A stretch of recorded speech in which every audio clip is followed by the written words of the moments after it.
Hello, uh, welcome to another um, live question and answer session with me. I wanted to talk again after I got back from my time in Bratislava at the Polyglot Gathering. I thought it would be quite fun to catch up again. So I decided that I would do another session live on YouTube to try and capture some more questions and also talk a little bit about the experiences I had in Slovakia.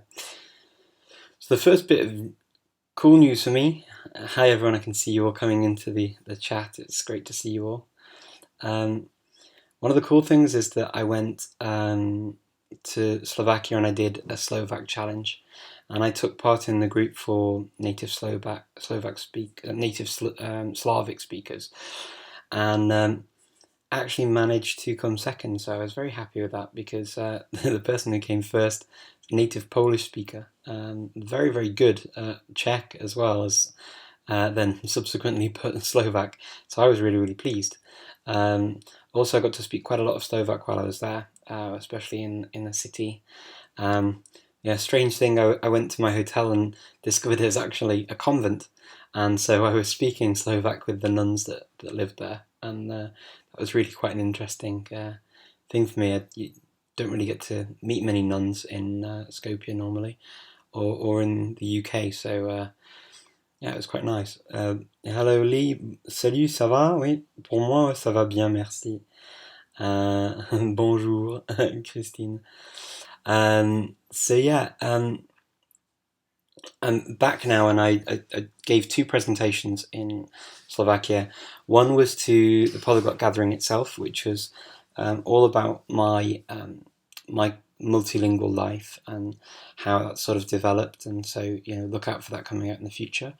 And then the other one was to a group of Slovak students, and it was about learning languages generally. So both of them were about 40 minutes long, roughly. So yeah, I couldn't give you all the content in this chat, but it was a lot of fun, and I enjoyed it a lot. Okay. Will there be a Polyglot Conference in Brazil? Uma conferência Polyglota no Brasil? Eu não sei. Ainda não sei com as conferências onde vai ficar a próxima, mas sim, estamos perto para IGS, então, sim, porque não Brasil?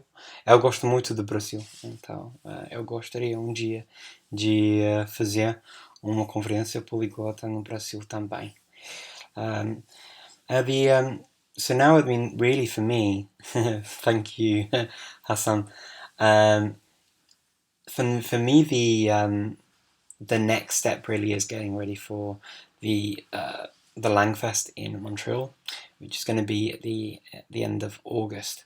And for that, I've decided that I'm going to take on a challenge. So italki have got this cool challenge, which is the diversity language challenge, which I will link to once this video is published down below, so you can check it out. And yeah, my plan is to take on Quebecois, which I think will be fun. Never tried to speak Quebecois before. I have been to Quebec, but only for a few days, and so yeah, I'm gonna really excited about doing it and taking on something that's sort of a different type of language, I guess, for me. Ja, thank you. Es ist ganz nett von dir. Ja, viele Grüße von Mazedonien auch. Okay, and yeah, so I'm going to take part in that, and so that starts in July. And actually, in July, I'm going to be in Indonesia for a little bit of time still. And so at the moment, I'm learning Indonesian to go there. And so when I'm there, I'll start on my Quebecois, ready for August, and then I'll be in Canada for August, and yeah, ready for the Langfest.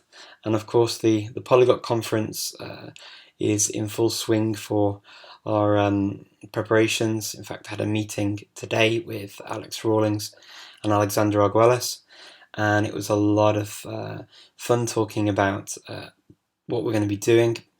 Really, really excited about that.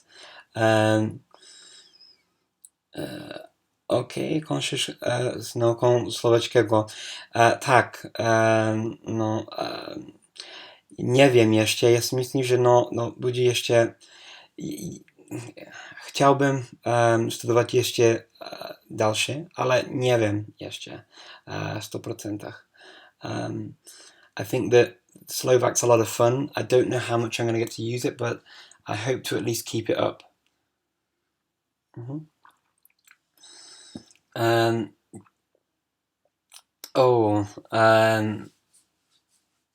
Buenas tardes. Pues después de los 26 años, no sé, es difícil decir. Porque nunca he pensado. Entonces no puedo responder la pregunta, lo siento. ¿Cuántos idiomas he aprendido después de los 26? Pues no sé. Pero saludo desde Macedonia también. Which is my favorite foreign book, considering that you're English? Okay. And do you mean like sort of language books? Because my favorite books are always language books to learn languages. I don't have a favorite sort of book otherwise, I don't think. I love local materials. I think that for me, they're the kinds of things that I really enjoy reading. But I like learning about languages, so I guess I'm kind of not the best person to ask about favorite books. Unfortunately, they're always language books. So thank you very much for all of your greetings. I really appreciate it. For most to catch your live stream, yes. Well, nice that you caught me, Anton. Resources for learning Polish. Actually, you know what I have, and I've got them in front of me so that I can actually bring them down. Just a second. So if I can manage to get them off my shelf. Here we go. So there are two books that I used. These two, in fact, and I bought them in Polish. Polish in 4 weeks and Polish in 4 weeks level 2. And I got them in Poland and found they really, really helped. And I picked up Polish mainly from these, from just reading these and then speaking with my Polish friends. That was the main thing, yeah. Literature book. I don't really have a favourite, I've got to be honest. I don't. If I get time to read, I tend to read language books, so I don't really have. I'm not a big literature person, I have to be honest. Possibly at school, I enjoyed reading the Maths espagnol in French. Probably read more in French than I have in English, sadly. No decidí tener un acento andaluz, es que aprendí español con malagueño, así que pego más el acento de ahí que otro acento español, creo. Por eso. Organizar una conferencia en Madrid. ¿Por qué no un día? A lo mejor es que estoy pensando, con Alex Rollins estamos pensando en los lugares para el año que viene. A ver, puede ser, ¿por qué no Madrid? Thank you for the compliments about my beard. It's really nice. Pozdrav, Kristo. Kako si dobre. Super. Okay. Beard doesn't suit you. Okay. It's not going to be for everyone. I don't really grow it to please anyone, I've got to be honest. It was more of an accident of being away and not having a razor, and then it just continued. And my wife likes it, which is probably the most important thing. And I don't mind it. I find it okay. It's just interesting for me still at the moment because I've never grown one before. Thank you for your kind words. I really, really appreciate those, though, Anton. That's very kind of you. That's really sweet, Anton. Thank you. Well, I mean, I at the moment, yeah, as I say, we're looking at the Polyglot Conference in Reykjavik. We've got some really cool ideas for it. The things that I really like about the conference, and I suppose coming back now from the gathering as well, is I just like the feeling of inclusion and the way everyone is happy, just mixing with each other, regardless. It doesn't matter how many languages you speak. I don't ever feel that it's a competition. I really value that, and I really like that it's an inclusive environment for anybody new coming into it. So if you ever get the chance to come to any of the Polyglot events, I mean, whether it's my own, the Polyglot Conference, or whether it's the Gathering or Langfest or anything else that you get to go to, I'd say definitely go, because it's an awful lot of fun, and there are some great people, and hearing the sort of things like it changed my life, and I've heard that several times now, and it's actually so encouraging. And I think just getting to speak to like-minded people who love language is the really key thing. So I mean, I hope to see more and more people. This year I got to meet Steve Kaufman for the first time in person, and that was lovely. He's such a nice guy. I also got to see some old friends like Luca and Judith Meyer, and also Benny Lewis. And these are people that I've met over and over again, and they're lovely. So yeah, anytime you get to do it, I hope you manage to make it to one of them. Seit wann hast du Deutsch gelernt? Also ich habe eigentlich Deutsch nicht in der Schule gehabt, aber nach der Uni bin ich nach Deutschland umgezogen, und dort habe ich als Au-pair gearbeitet, und da habe ich mein Deutsch gelernt. Ich war so etwa 22 Jahre alt, denke ich mal. Und ja, danach habe ich dann immer mein Deutsch beruflich benutzt, und auch für mein Studium in Spanien eigentlich musste ich Deutsch reden.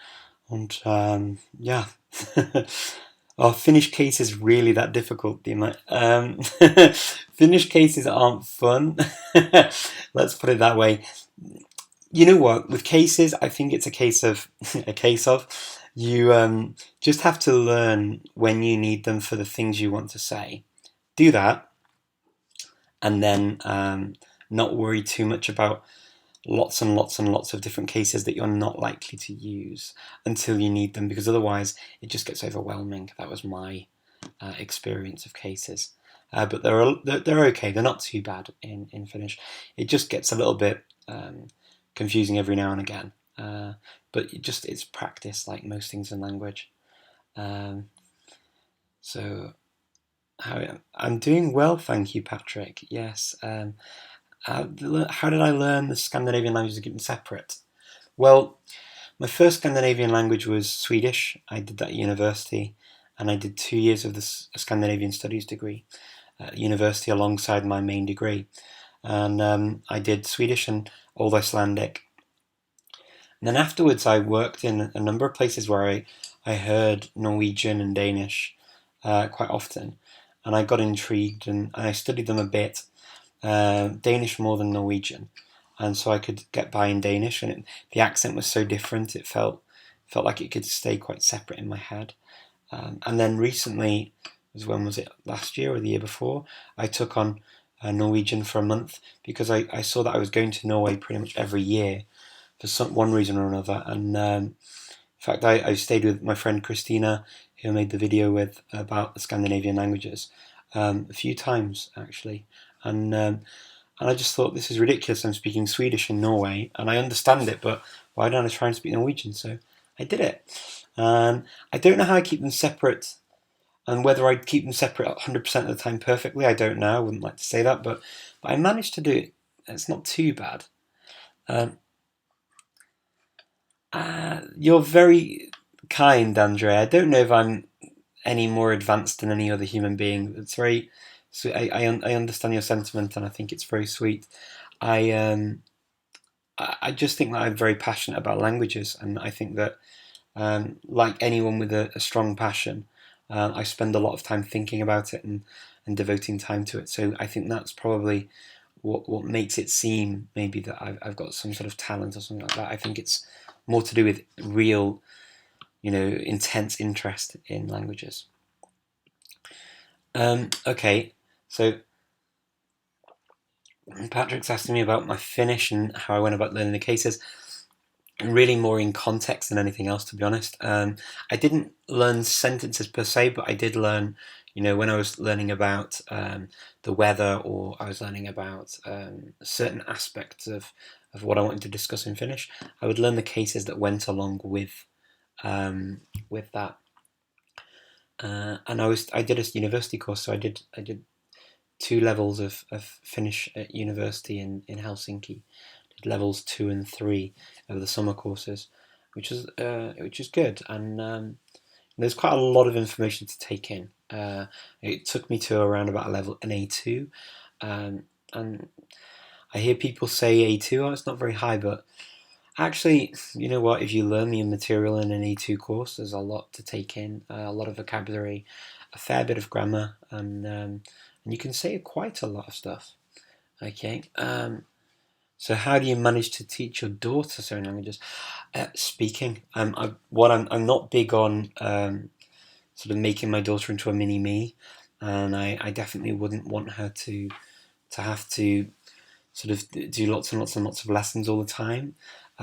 So it's really mainly speaking. I've just spoken to her. She's getting older now. She's nearly 10. So she has languages at university, at school. So she actually, from next year, she'll have German, Spanish as her languages, and then French as a mother tongue, Macedonian as a mother tongue, and English as a mother tongue. So she'll carry on like that, I think, and I don't see any reason to keep adding to that until she's ready. She's got other things that she needs to learn, like maths and science and all sorts of stuff, and I didn't do all of that when I was a kid, so I can't force her to do that either. Kan du prata svenska? Ja, jag kan prata svenska, ja. Så jag har studerat svenska på universitetet i Storbritannien, och så det är ganska lätt för mig att uttrycka mig på svenska. Så det kan jag. Jag hoppas det går bra, de kan förstå vad jag säger. Men jag tycker jättemycket om svenskan. Do you like to learn about science? Yeah, I do. I like to learn about things I don't know much about. And I find science fascinating. I like to hear about all sorts of things that many people know a lot more about than I do. So yeah, science, philosophy, anything. So on YouTube, I tend to watch those kinds of videos. To be honest, if I have some free time, I do quite enjoy that. Why Finnish has so many more cases than Indo-European languages? Dima, that's a good question. The languages developed in different ways. So some developed and kept their cases, or had more cases. Some lost cases over time, like the Romance languages tended to lose cases.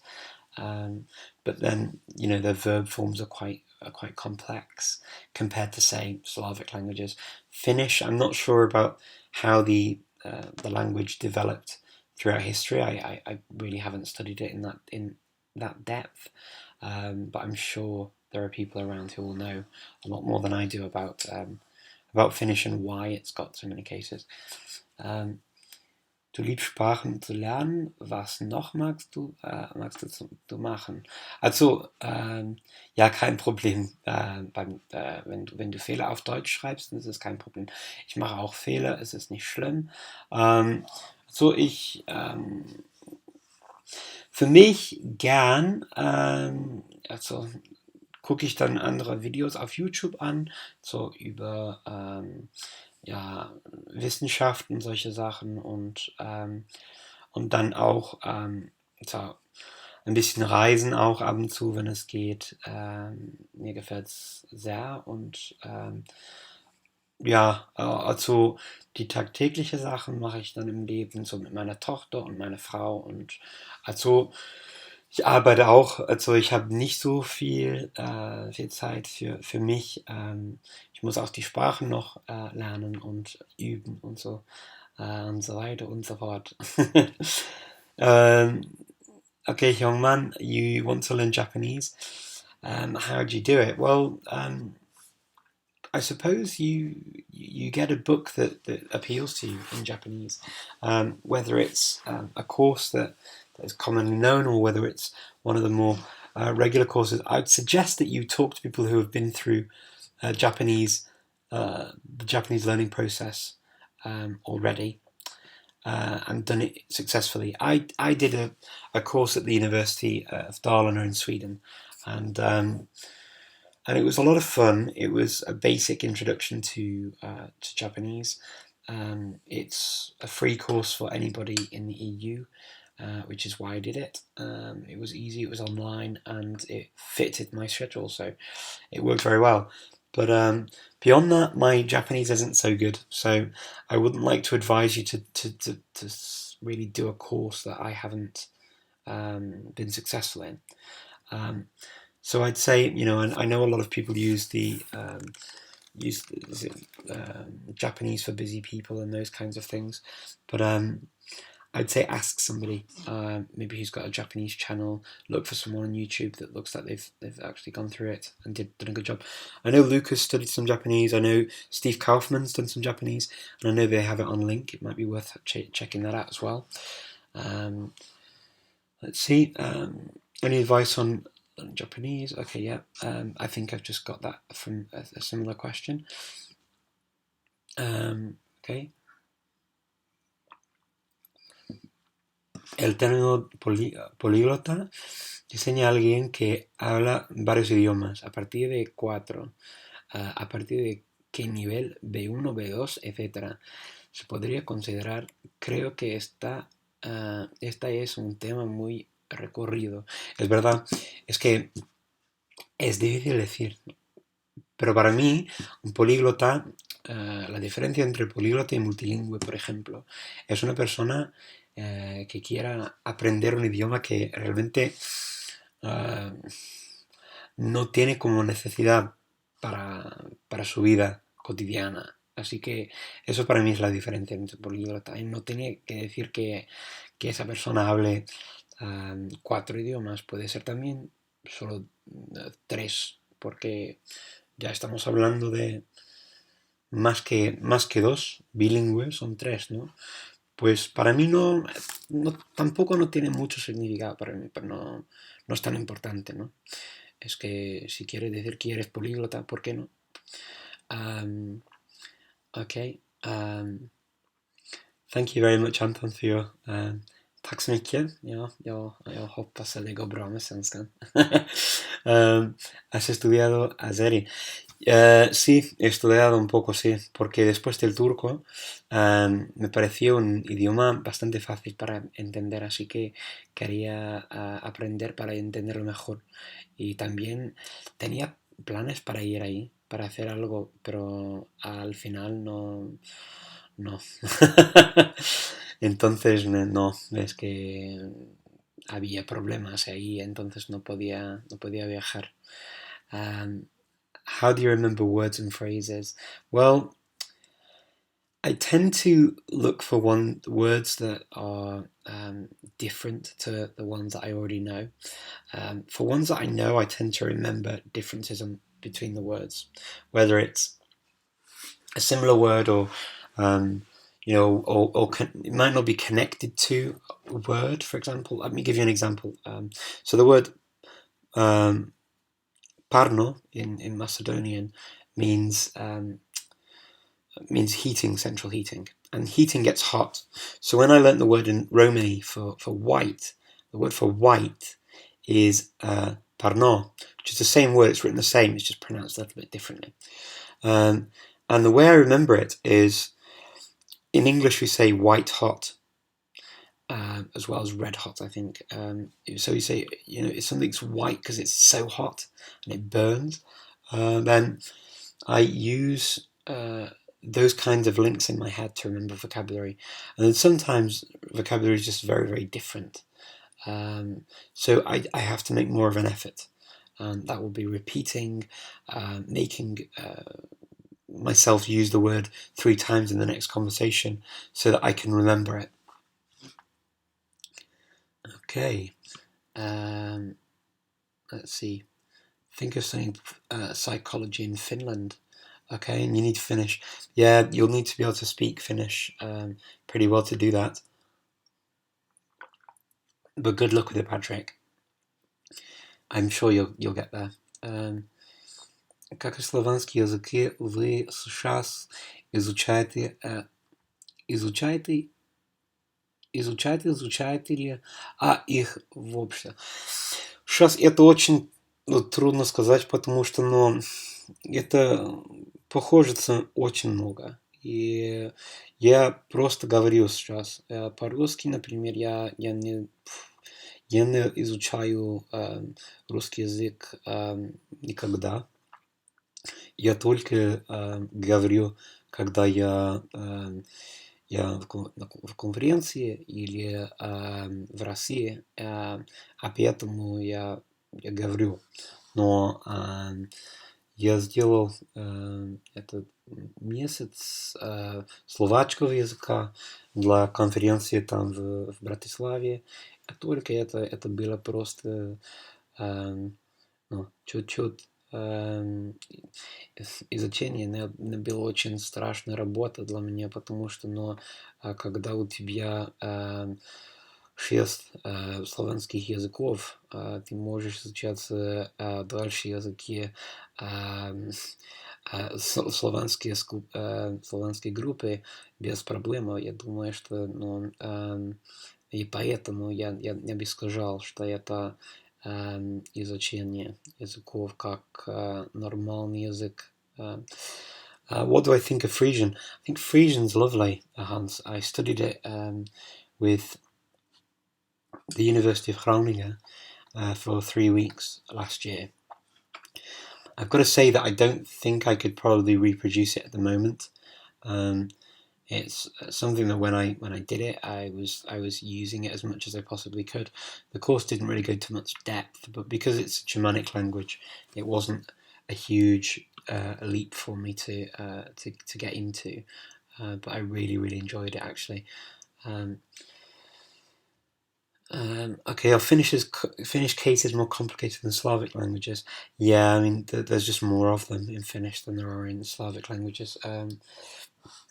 I think that, both are fairly tough. I think Slavic cases sometimes can be quite tricky, but there's definitely more of them in Finnish. Türkçe nasıl gidiyor? Hala çalışıyor musun? Evet, çalışıyorum ama Türkçe sadece konuşuyorum burada, Makedonya'da.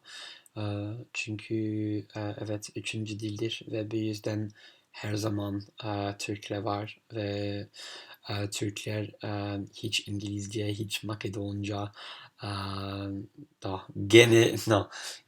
genelde konuşmuyorlar. Bu yüzden evet Türkçe konuşabilirim. Okay. You went to Dalarna. Yeah, I did, Anton. I studied on Dalarna online. I did a year and a half of Chinese with them. I did Arabic for a semester with them, and I did Japanese for a semester with them. I also did Russian for a year with them to practice my Russian before a trip there. I also did Georgian at the University of Malmö for one semester. So yeah, I've done a little bit of the Swedish university circuit. Thank you very much, Hugo. I appreciate your kind words. That's very nice. Let's see, David. That you find interesting for a language, how would you go about? Okay, when I found a small text that I find interesting for a language, how do you go about really learning it? Maybe imagining that you are giving a presentation about that topic. So if I find small text in a language, I will possibly just use normal technological methods to do it. So I have a translation app on my phone. So very often I will actually translate on my phone. to figure out the meanings of things if I don't know words, for example. It's also a technique I use to pick up vocabulary. So when I was living in Riga, I'd studied Latvian for 3 months, and then I went to Riga for a month.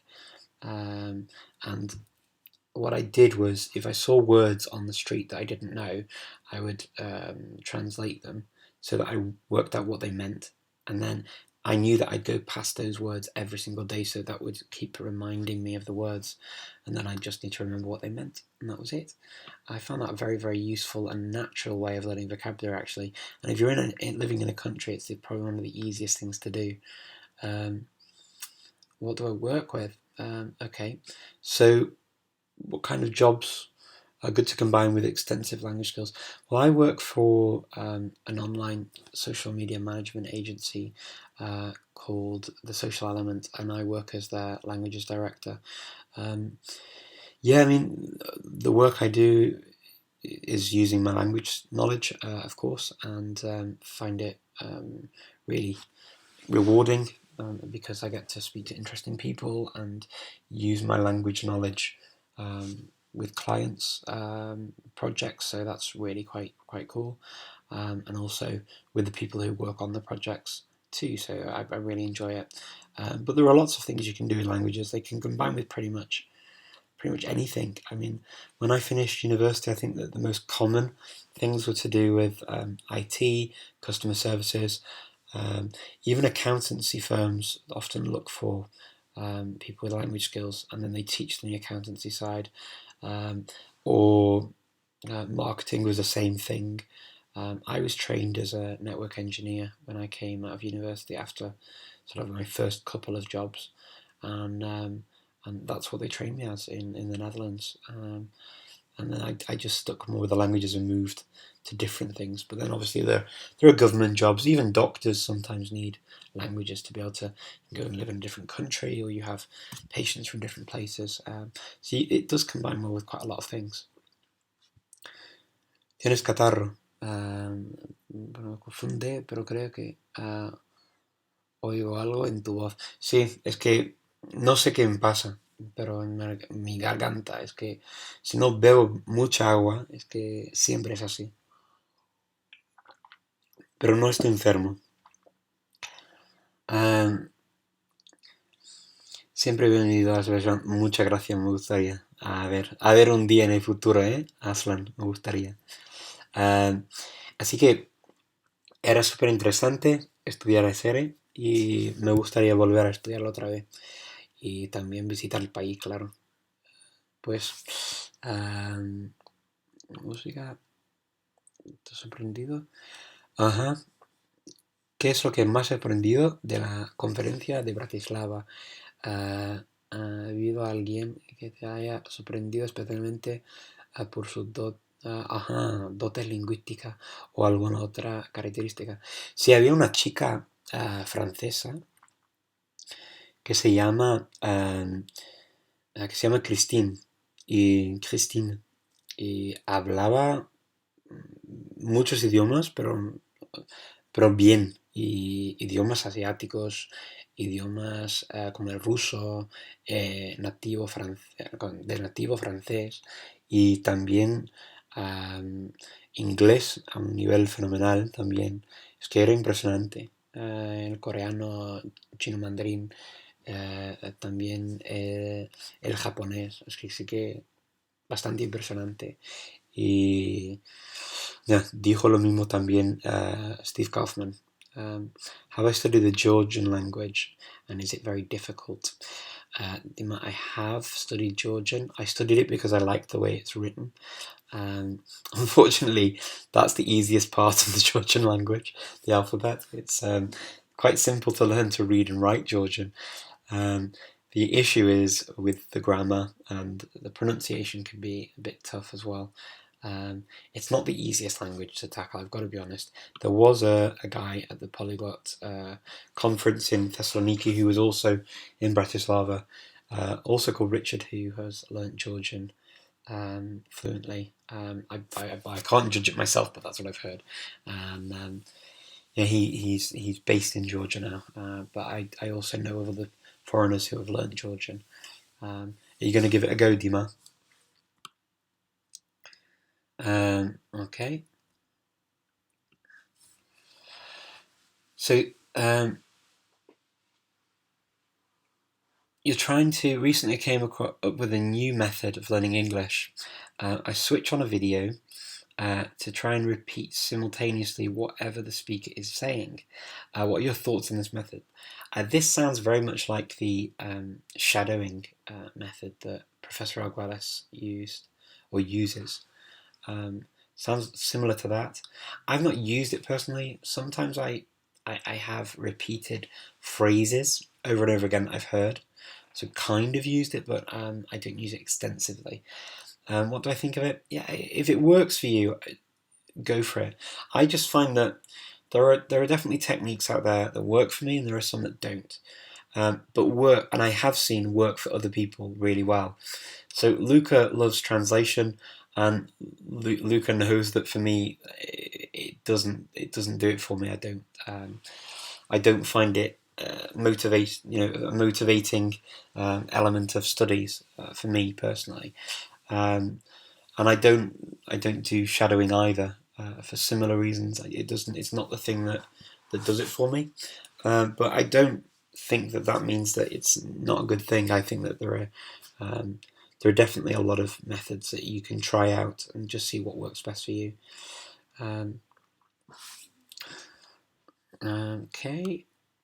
Il y a déjà quelques années que vous avez établi la conférence polyglotte. Comment la conférence a-t-elle développé? Est-ce qu'il y a un grand changement de sujet des discussions?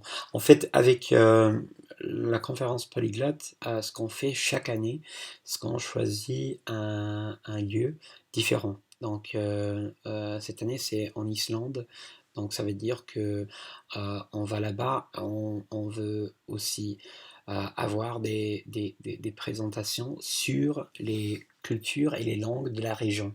Donc, comme on fait ça chaque année, ça veut dire que ça change aussi. Ça change totalement le programme.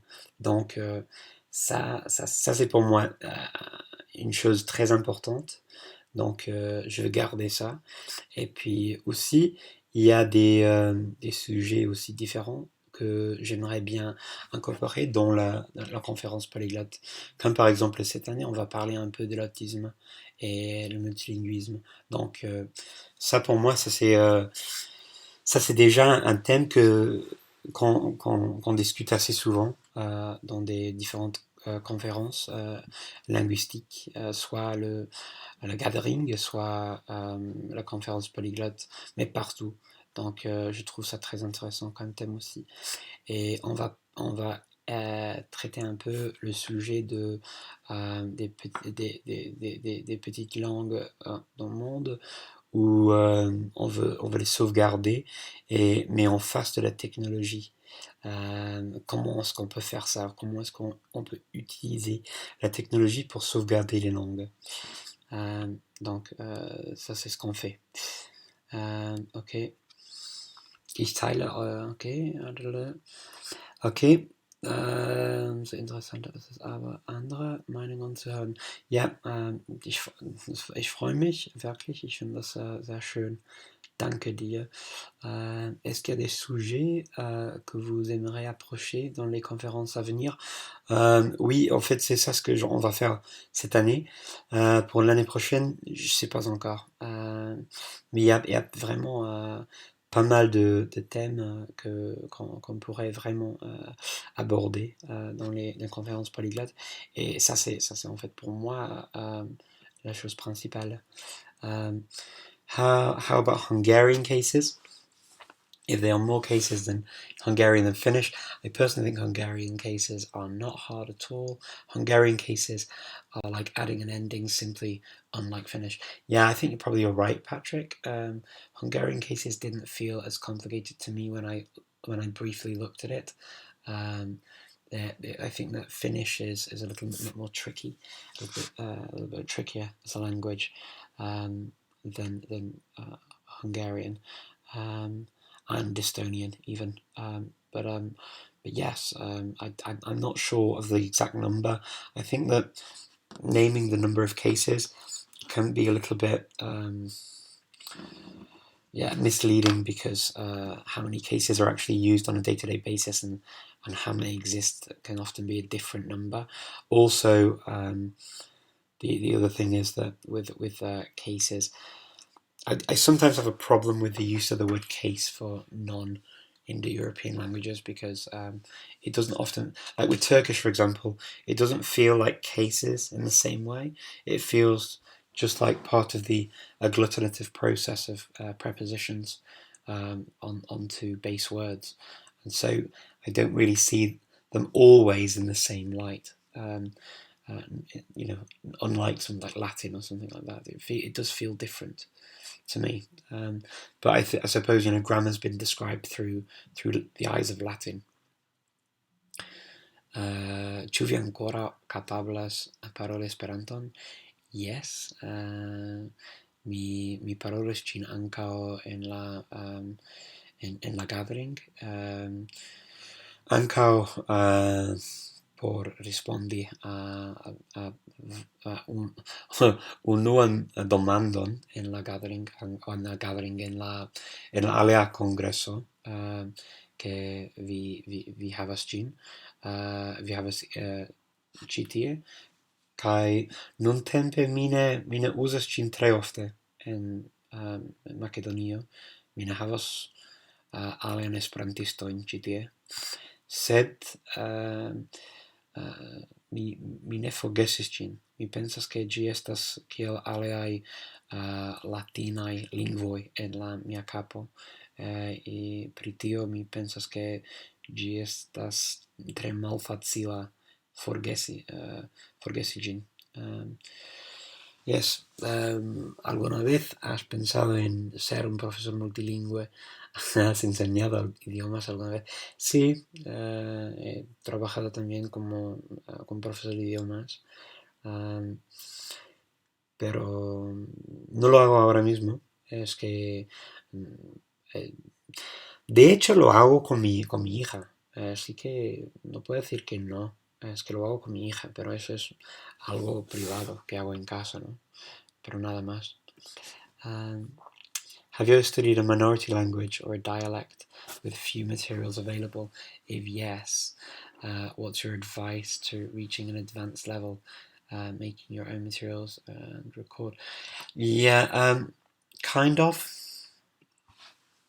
I've been involved in the Lenka project to revive Honduran Lenka, and there are not many materials yet for that language, so it was definitely a struggle. I made a video in Lenka using the Lenka that I learnt during the process for the first set of materials, and I did that really to see what I could do with the language, and found it a lot of fun.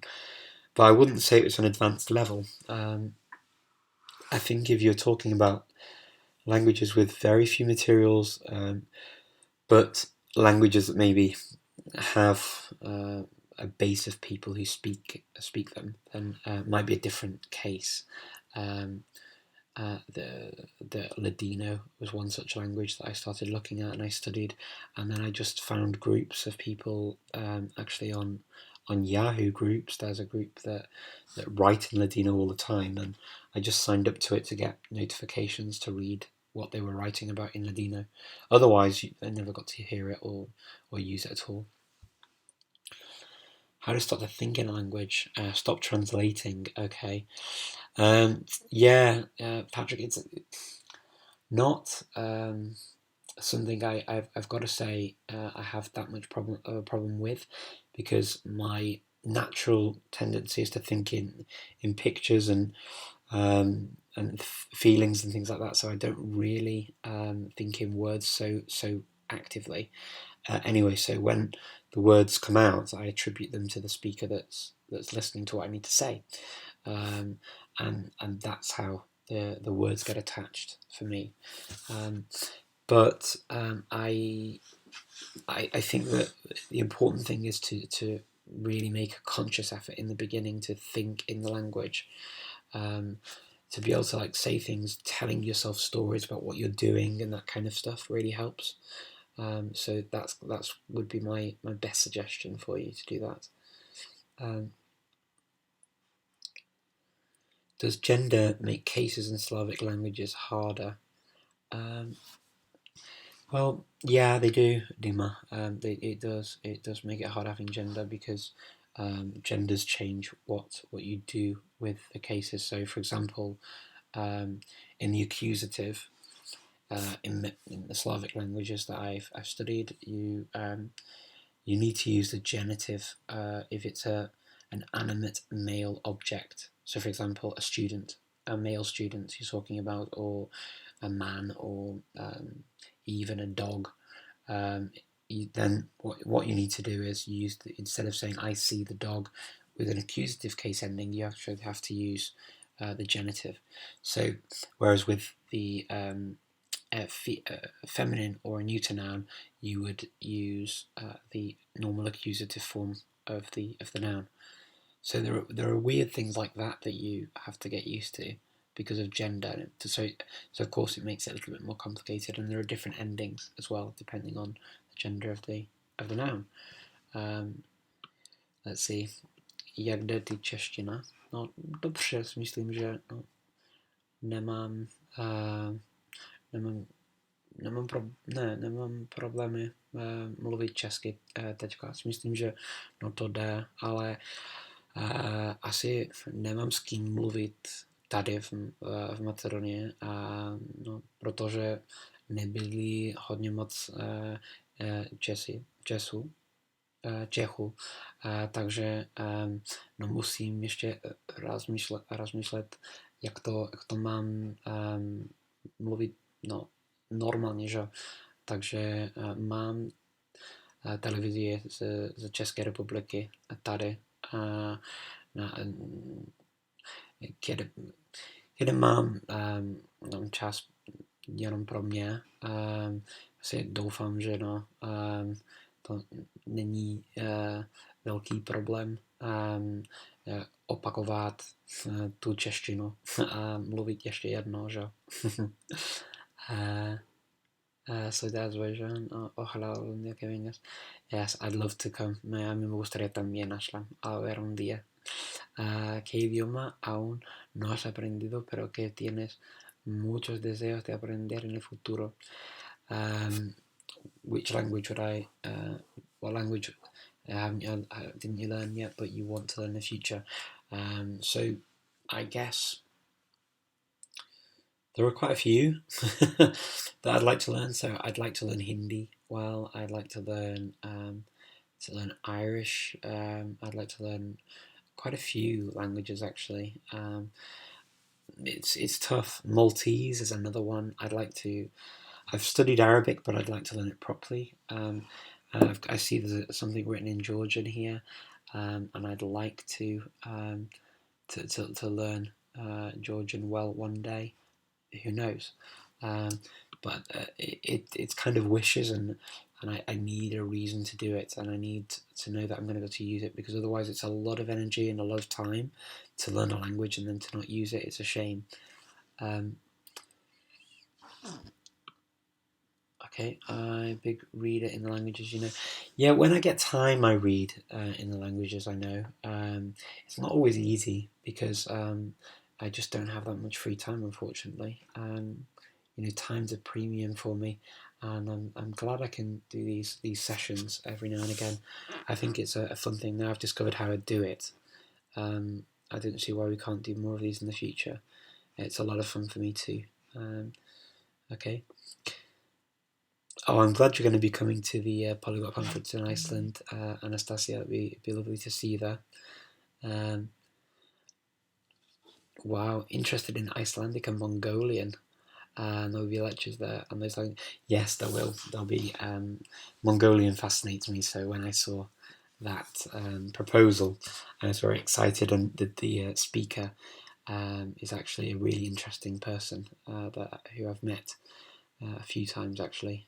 She's really quite an interesting character. Also a memory champion, which is just mind-boggling.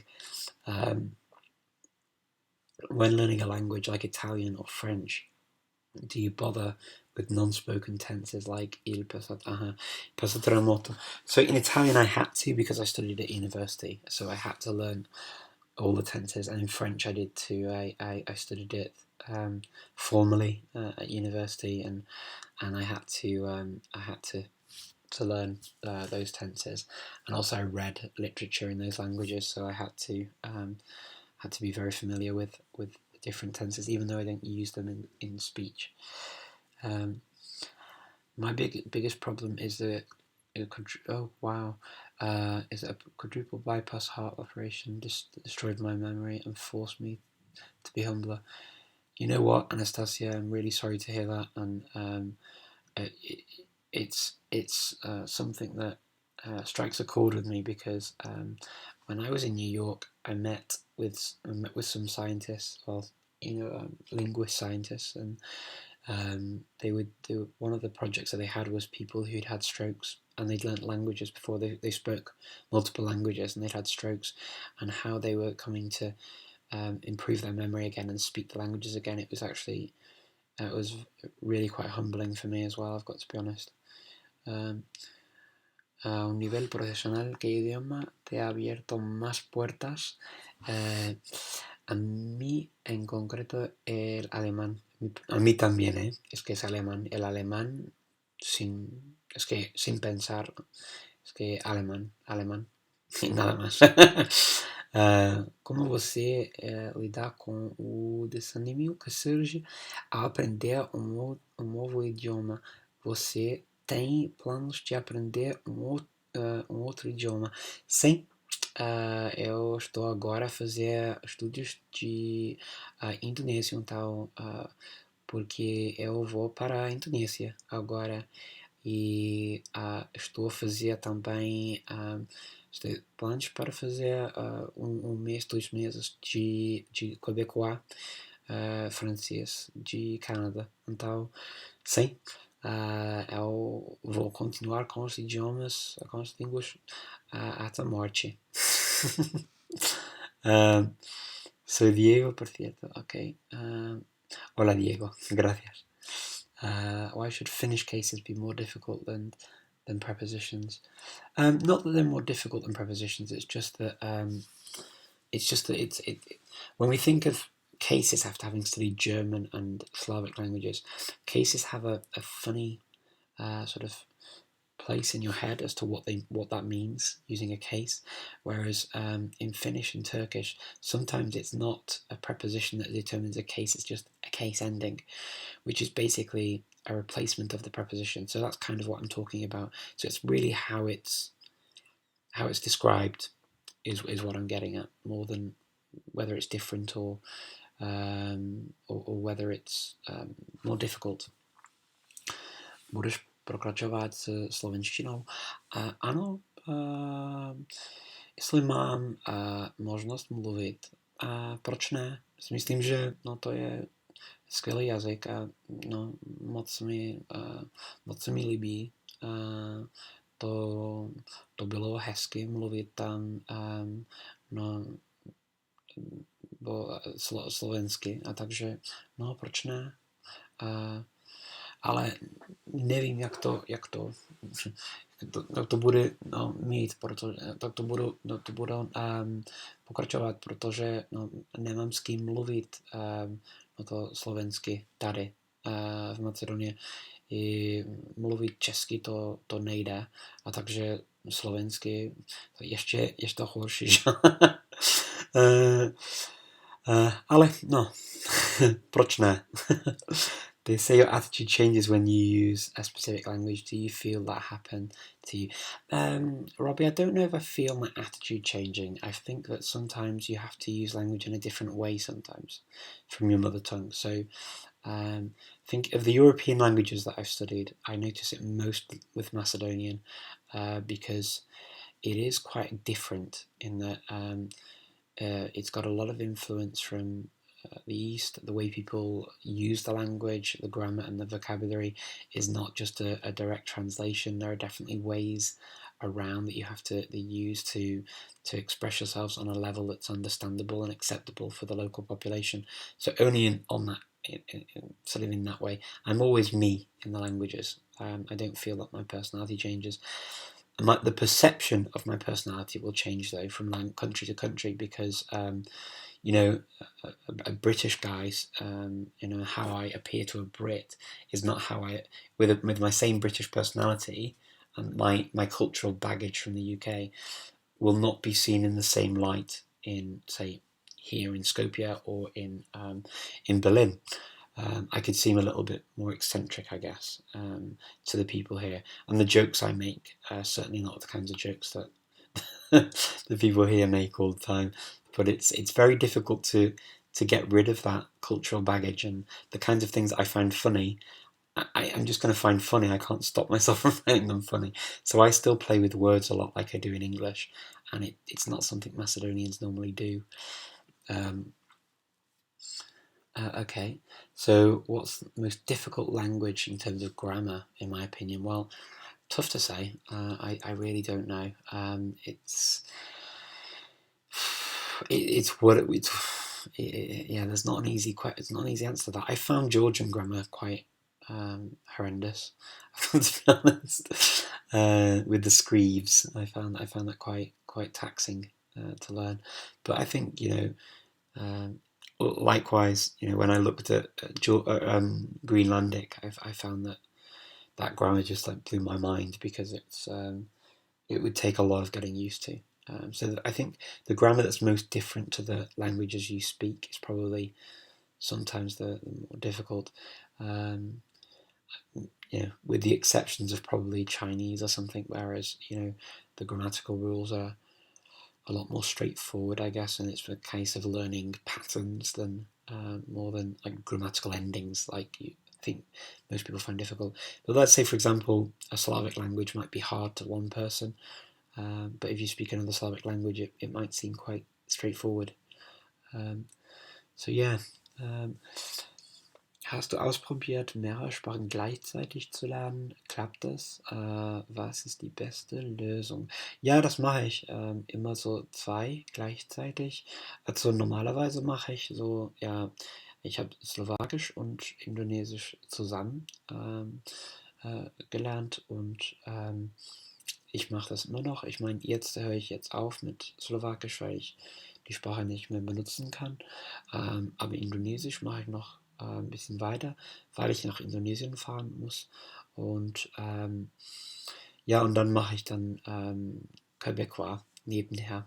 Und für mich, für meine Pläne und mein Leben, ich finde es einfach interessante 2 Sprachen gleichzeitig zu lernen, weil ich an der einen Seite eine Sprache, die mehr verschiedene Vokabel und Grammatik hat, dann muss ich dann langsamer einfach so lernen, und dann die andere Sprache an der anderen Seite ist einfacher, weil die normalerweise den anderen Sprachen ähnlich ist, und deshalb mache ich das. Das finde ich auch, bei mir geht es schon okay, und mal ausprobieren und dann sehen, ob es für dich auch so geht. ¿Cómo haces para mantener la práctica en cada idioma?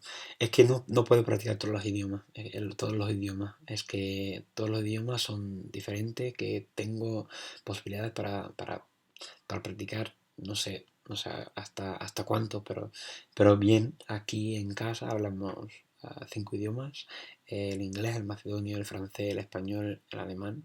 Luego fuera de casa hablo albanés, turco, serbo, búlgaro, griego, porque vamos bastante a menudo en Grecia, y también pues con otros idiomas como el italiano también, porque tengo amigos italianos aquí, y pues así lo hago. Y otros idiomas a lo mejor en internet, depende de la situación, y a veces si son idiomas, por ejemplo, muy parecidos, es que me contento en hablar uno de ellos y pensar en las diferencias, y así lo hago. Okay, that's permanent. Okay, native speaker of Hindi Urdu here. We can exchange emails if you want to practice. Shalma, that would be lovely. I would love to learn. Hopefully, I can pick it up with you at some point. That would be lovely. Thank you. I actually want to get into Romi, which is similar to Hindi. It's a language that I can use actively here. I'm going to cut off questions now in a minute because we've got to the hour almost, but I'll try and whiz down as far as I can to what I can see here already on my screen. So, do you dream in several languages or just English? I dream. Actually, people speak the languages they speak in my dreams, so they're multilingual, I guess. Sometimes I do clearly remember people speaking. Sometimes it's just images, but it's a mix, and it's a mix of languages. Consejos para mantener varios idiomas nivel B2. Pues eso sí que es hablar, practicar, leer. Yo tengo, por ejemplo, una app en mi teléfono de Euronews y puedo utilizar mi aplicación cambiando de idioma en idioma para hacer comparaciones entre las traducciones, entre las historias, sean más detalles en un idioma que otro. Pues así hago yo. Y eso, nada más es que tienes que tener en cuenta que estudiando varios idiomas hasta un nivel B2, pues tienes posibilidades para utilizar todos esos idiomas a la vez, o sería un trabajo enorme para ir a buscar a gente, para practicar tus idiomas, ¿no? Es que también para mí eso sí que es una cuestión muy importante. Okay. I want to come to Iceland to meet you, Richard, but Icelandic is hard and okay, hard not to crack. I want to be able to use the local language. Any recommendations for Icelandic? Yes, I have. In fact, Patrick, I'd say Icelandic's not as bad as you think. To be able to get by, you'll be able to learn it from some great free resources that if you look on my channel, there should be an Icelandic video that I made in Reykjavik after I did a summer course there at the university, and I've put links to the different places where you can find materials for Icelandic. So have a look there. If you get stuck, come to me on my Facebook page, Speaking Fluently, or just write me an email, a message on that, like a private message, and then I'm happy to help. Could you speak a bit more about your first jobs involving languages? Did you already have the technical knowledge you needed for the technical support jobs? And were the languages more important? Yes, actually. They were. The languages were the most important thing, and they took me on because of languages. I picked up the technical stuff on the job in the beginning. The very first jobs I worked, and I had no real technical skills except very basic from university. And they took me on and they trained me up how to test software components in the first job. The second job was another kind of a contract job, working in the north of the UK on the German team, and I had to I supported Germany, Switzerland and Austria, the people that worked for the organisation, and I supported them on their Windows machines and learned how to just answer very basic tech questions really for that. And then I took overflow calls in a number of languages. I think it was Dutch, Portuguese, Italian, Spanish, Swedish, Danish, and I think that's it. So I took lots and lots of calls in lots of languages, and that was really cool. But yeah, and then for the third job, which was a lead on from that, was in the Netherlands. I was actually put on a training course for I think the first 4 or 5 months at least of my job was actually just going on training courses. I didn't do any work, and I had to pass the exams to become a network engineer for that company. So which is what I did, and then I became sort of a support. I guess it's like a third line support engineer, but I did that again in multiple languages I was working in. At one point, up to eight or so languages, I guess it was. Yeah, so that's how that happened. Okay, let's see. Ok, et aussi en droit de la conférence pour souligner les cultures linguistiques. Et ok, des variés d'endroits, peut-être un jour en Asie. Oui, j'aimerais bien en Asie, oui, pourquoi pas. Je crois que ça serait super pour la conférence Polyglot. On va voir. On est en train en ce moment à penser à ça en fait. Où est-ce qu'on va aller? Je crois que oui, c'est pas clair, mais on va voir.